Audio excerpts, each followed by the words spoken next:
did. It took me 44 years to get where he is at 7. He knows what he wants. He doesn't put up with garbage yet. He's very empathetic and very grounded, sense of humor, and he has great hair.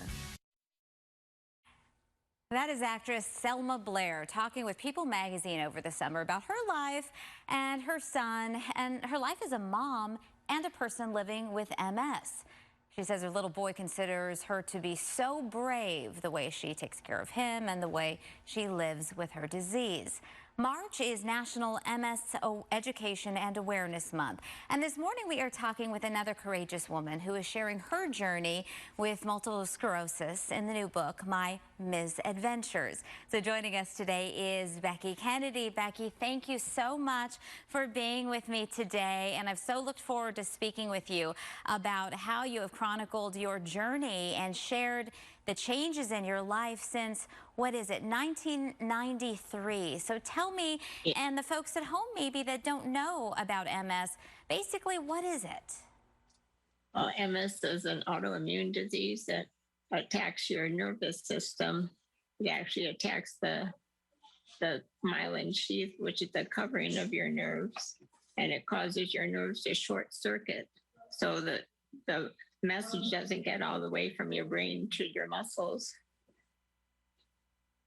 And then there's several different types of MS, which makes it really hard to diagnose. And every person is different, which makes it even more hard to treat. And when I was first diagnosed, I was at my job at work looking at my computer, and all of a sudden I started having trouble with my eye. And by the end of the day, I was completely blind in my right eye. And over a year, I gradually got most of the eyesight back. But then a few years later, I started having trouble walking with my left side. And that got steadily worse for a few years. And then I woke up one morning and I couldn't move my right leg.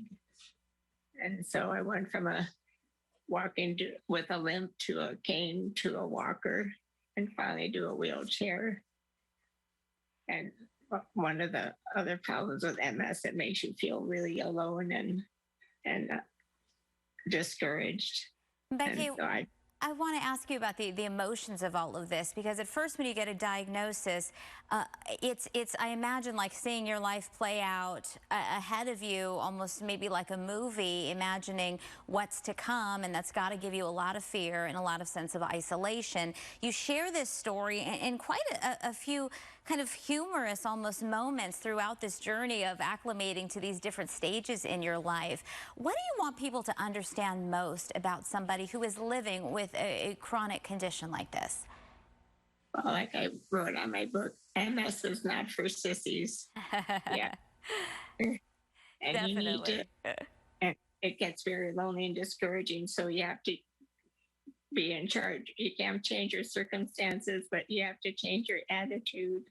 And I decided I didn't want to be a whiny old lady sitting around that no one wanted to talk to. So when I would go out on my little adventures, I call them, whether taking a dial ride bus down to a doctor's office or whatever it was always an adventure. And I find things about my misadventures, because something would always go wrong, and tried to look at it in a way that I could make my friends laugh when I told them about it. Well, and then have that attitude, trying to make them laugh. It made me laugh more about the situation instead of getting all upset and angry about it.